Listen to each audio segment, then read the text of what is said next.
Hi, Misha here, and last time we looked at the Challenger 1,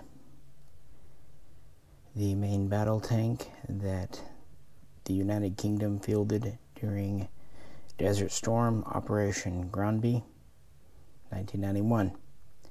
But as I said in that video, its replacement was already on the boards because of performance in the 80s and kind of doubt.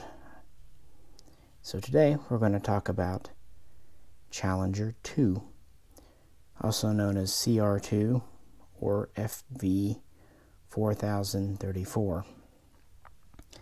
And this is assembled, created, everything, well, initially by Vickers, later renamed B Systems, British Aerospace, Land, and is the current main battle tank for the UK, and potentially the final conventional main battle tank the UK may ever have.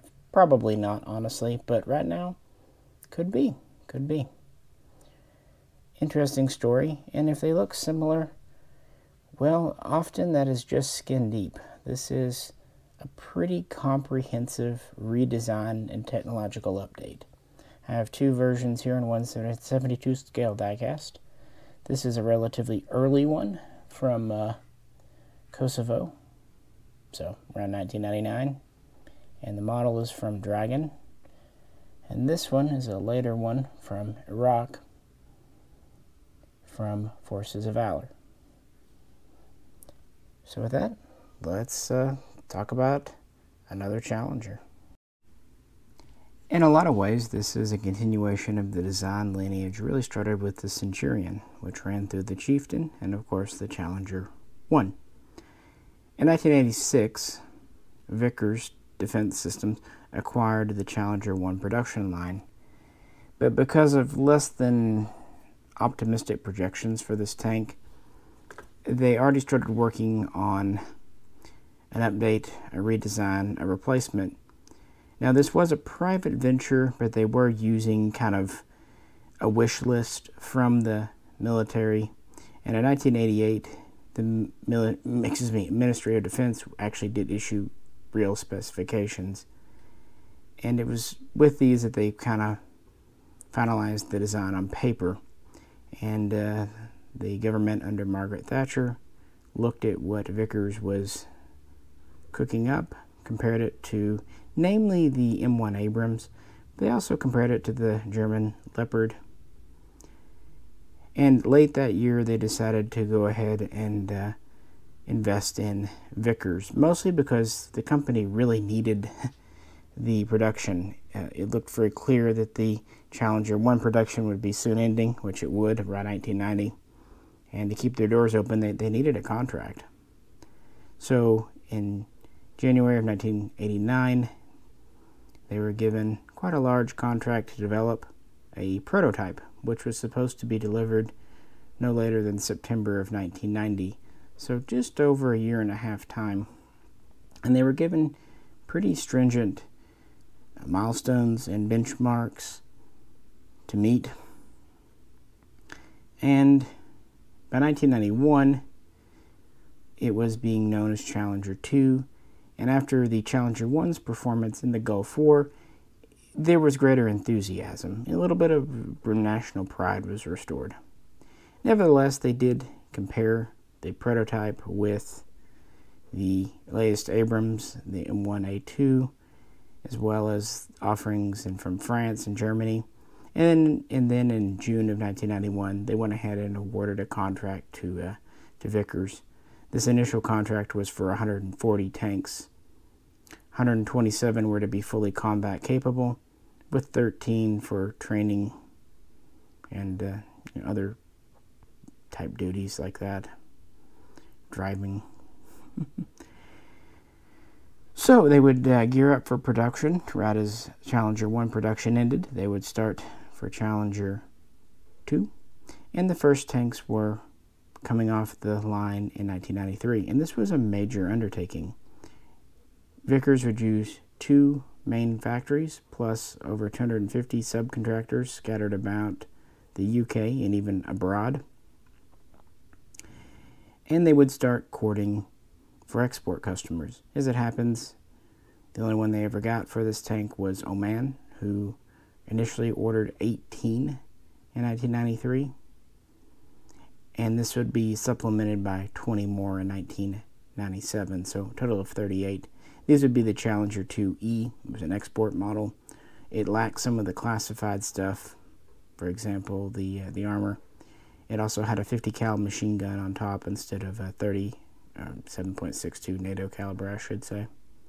Further little changes like that. And in late 93, early 94, the British government would again add to their own order, placing additional set for 268, 9 to be training vehicles, 259 to be actual fully combat capable. And in that year, the first prototype was put through testing, and it failed. So it had to go through essentially summer school through 1995. These was reliability and endurance testing.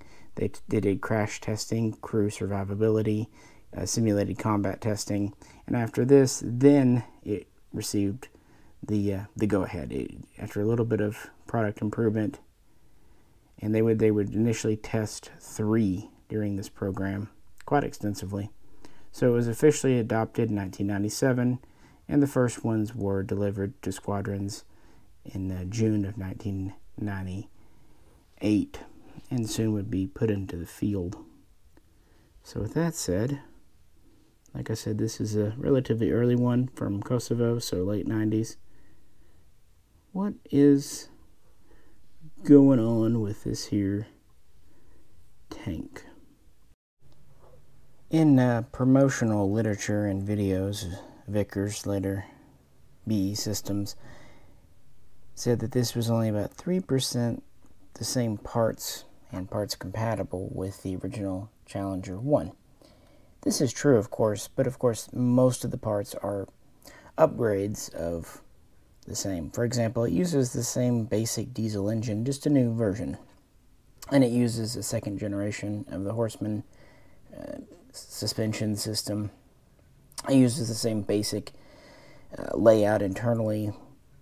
It uses the same driver's position. But all the equipment that they're working with, that is where it's very different. For example, it still has a 120 millimeter rifled gun. But whereas the Challenger 1 had the L11, similar to the Chieftains, this has the L30A1. Just a refined version. It chrome bore, fume extractor, still fires armor-piercing Hesh rounds and other.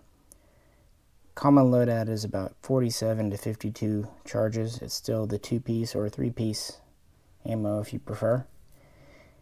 Next to it, we have a new gun, coaxially mounted, is a chain gun, the L94A1. And on top of that, on the hatch, we have the L37. Both are 7.62 by 51 NATO. And there's about 4,200 rounds for those guns. The big deal here is protection and survivability. I should say that it still has a crew of 4. They still have a loader on board, like older tanks. They did look at an auto-loading system, which a lot of other tanks feature, especially Russian. But the Brits just weren't comfortable. They felt that if it broke down in combat and mechanical, it would take too long to fix and would put the crew in danger. They just trusted having a man there for the position, so they kept him. The most important piece of kit, though, of course, is the boiling vessel. Yeah, for hot water, for tea, because just because you're in combat doesn't mean you have to be uncivilized. I mean, it wouldn't be propriety not to have tea. They can also heat ramen noodles with it, so yeah, a little bit of comfort there for the crew. We already saw the Chobham armor system, which is still classified on Challenger 1. This has Chobham 2, Phase 2, Generation 2, known as Dorchester, that's even more effective and still classified. Some say it's up to twice as effective as rolled steel armor. It can also have, and that's passive armor, it can also have reactive armor, explosive armor attached as needed. It has smoke generators. It has the same type of turret design, but it's a little bit more streamlined to try to reduce radar cross-section. Like Chieftain and Challenger 1, it has the TOGS thermal imaging system, but this is TOGS 2. And this time it's more integrated into the turret above the gun, whereas on Challenger 1 it's to the side. This is kind of an important difference. It has a lot of fancy electronics. The TOGS can be accessed by both the gunner and the commander. The driver has his own infrared systems for driving, and they made the electronics modular. As you can see here, it has provisions for extra fuel tanks on the back that can be jettisoned. Its internal tankage is better. It has up to about 450 kilometers on road without the external tanks, and up to 550 kilometers with them. Initial weight is about 64 tons, but as you add on armor, that creeps up to near 72 and eventually even 75 tons. But thanks to improvements in the engine, the top speed only reduced a little bit. Initially it was about 38 miles per hour. They reduced down to only about 37, so very minor reduction there. It actually sits quite low, kind of keeping on the systems that were set up with the Chieftain. It's actually even a little bit lower than Chieftain, about 2.5 meters tall. The survivability is really the name of the game. They really wanted the crew to make it out alive, changing political attitudes, and just a smaller, leaner, meaner military is what they were going for. And really does show. The whole tank was designed for being upgraded over time, and has a lot of cool, interesting systems to it. In fact, it probably had about the best armor in the world when it was introduced in the late 90s. You know, arguably anyway, if not the very best, at least up there. And it was a collaboration. A lot of systems were used. Some of the components were made in Canada. Some were made in Australia. Heck, later on, some of the stuff used was even made in Israel. But it was quite a good little tank in the beginning, and over time they've only further improved it. Overall, it's about 44 feet with the gun forward, or about 27 to 28 feet with the tanks in the back or not, if you don't count the gun. Anywho, this was finally accepted for service in the summer of 1998.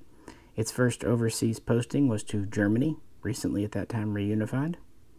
And its first kind of military posting was in Bosnia and Kosovo, as part of the UN peacekeeping missions. And that's actually where this model's from here, which is why it doesn't have the full side skirts and everything. It has the long-range tanks on it.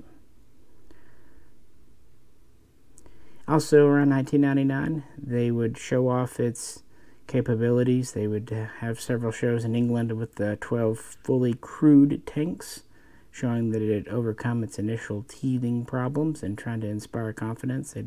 They wanted to really press home the fact that it was safe and could go the distance. And all in all, really was a good tank, which was also very good because in 2001, the Ministry of Defense pretty much said that they weren't planning on purchasing another main battle tank. They weren't sure there was a need going forward into the 21st century. And so no program was started to eventually have a replacement.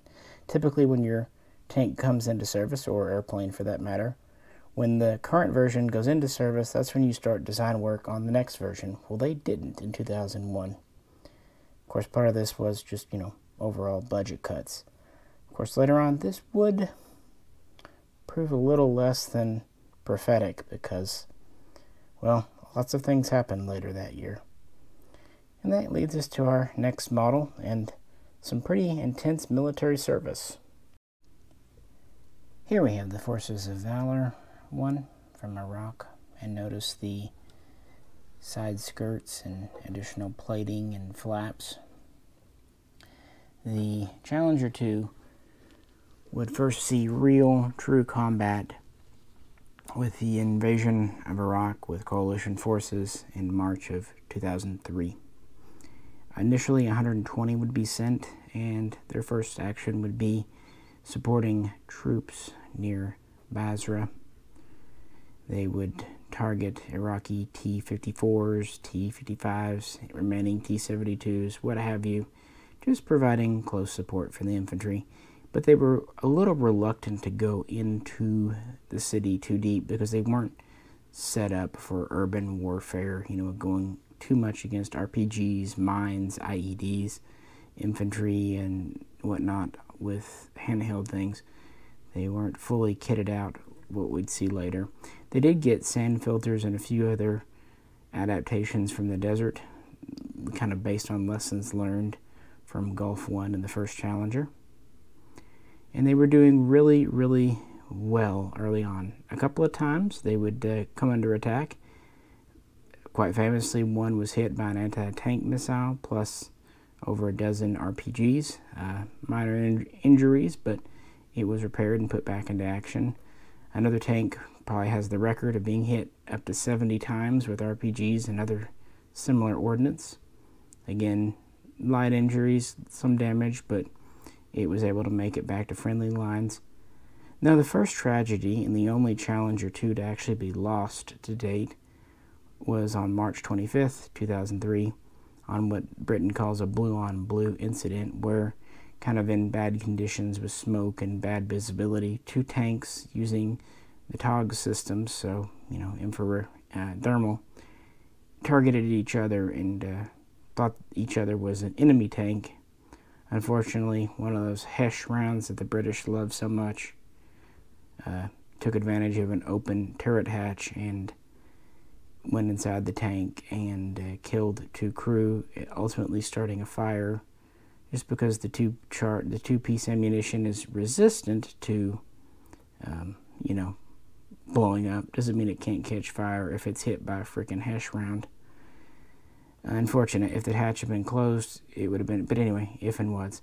So that was the only Challenger lost, and as far as I can remember, the only crew outright killed. We had more injuries, of course, but yeah, 2006, 2007, there are more incidents where they were hit by various things. For example, one was hit by an RPG-29, and a lot of this showed its deficiency really was with urban fighting, which they kind of already knew, and this led to the Street Fighter upgrade program, which introduced additional side armor and new skirts here.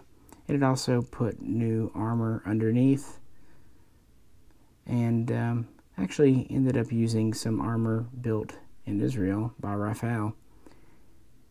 And then it would essentially kind of culminate in the TES, Theater Entry Standard package, which had all the upgraded armor, especially on the underside to help protect against IEDs and mines. It had improved weapons systems, targeting systems, infrared, night, poor weather visibility,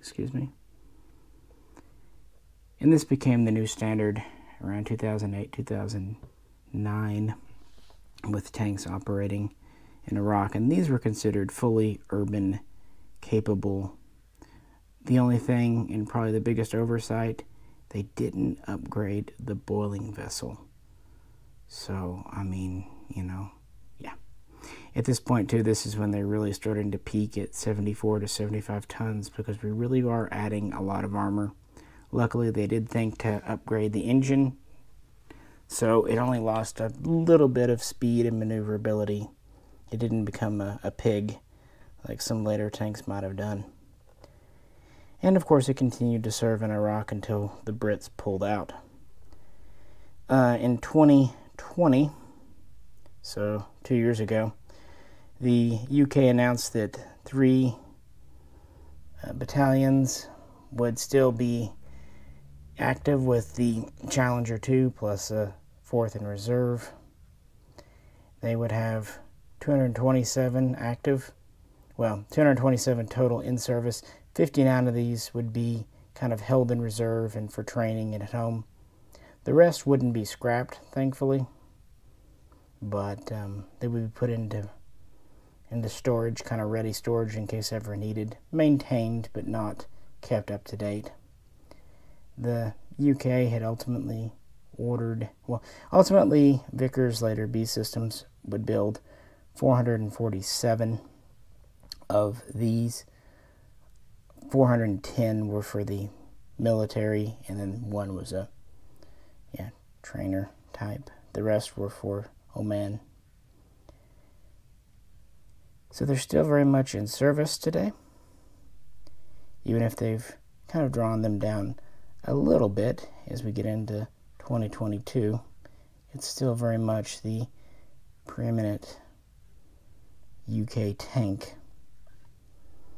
But of course, since it was built to be upgradable and modular, we have had several programs. In fact, just this last year, final plans for what would become the Challenger 3 were announced.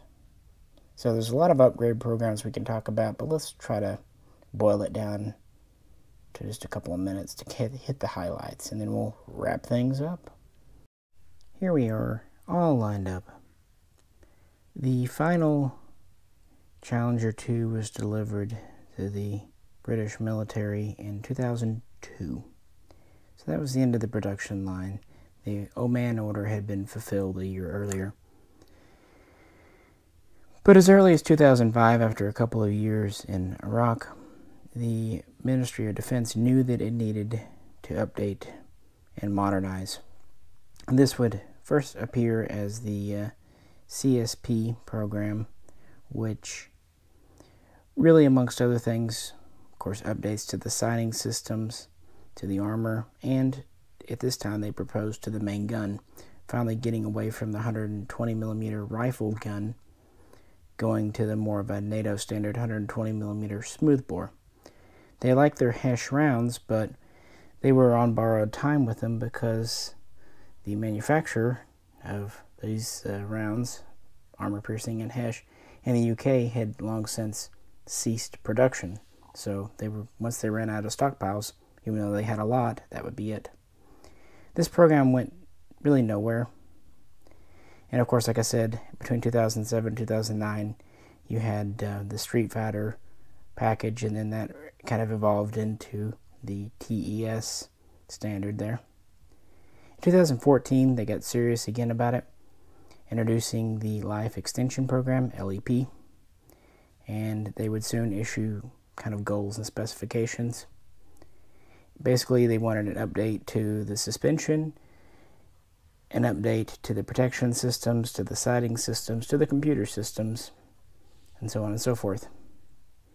And in 2016, they issued kind of study contracts to several companies, and at the end of that year, 2 were shortlisted and given more advanced contracts to make prototypes. One was BAE Systems, another was Rheinmetall.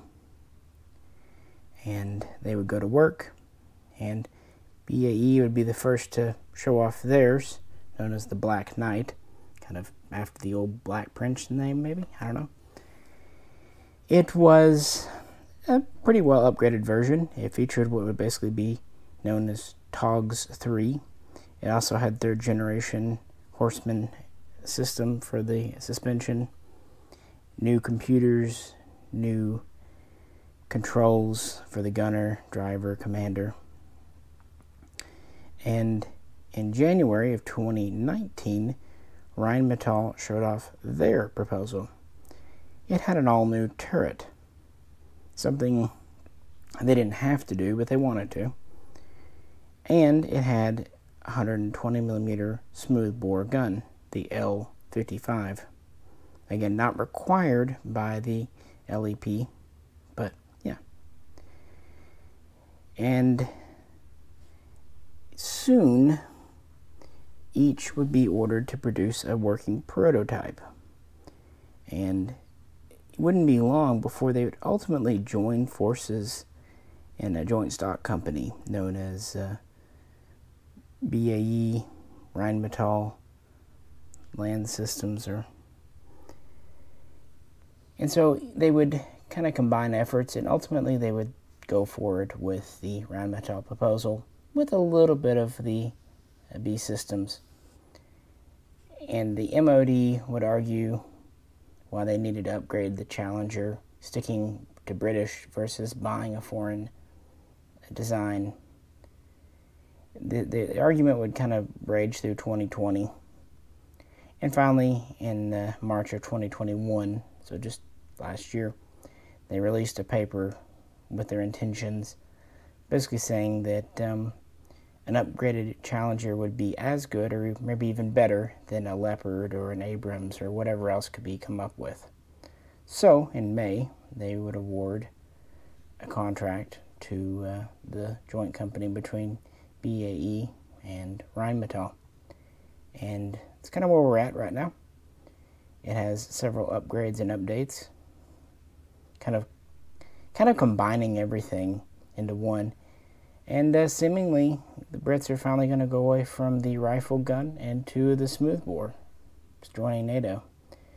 The initial operational readiness is planned for 2027, with full operational readiness by 2030. And these are at least expected to be in service through 2035. But the truth of the matter is, if they go to all this trouble, it'll be longer. And they've ordered that 148 existing Challenger chassis be updated to the new standard, no longer known as Challenger LEP, now known as Challenger 3. So will Challenger 3, which is of course built on the Challenger 2 hull, be the final main battle tank for the United Kingdom? I mean, who knows? Somehow I doubt it, but then again, history and warfare is changing at a rapid clip. So, could be. It could be replaced with something totally different, a whole new concept.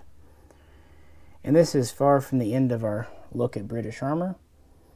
There's still plenty of older tanks to look at, and other vehicles, APCs, fighting vehicles, support vehicles, lorries, Land Rovers. We got plenty to do. I just kind of felt like going down, and once you get started on this path of the cruiser, it just goes here. You start off with the original cruisers from Vickers, ironically, and you kind of end with the cruisers and the evolution of the main battle tank in Britain.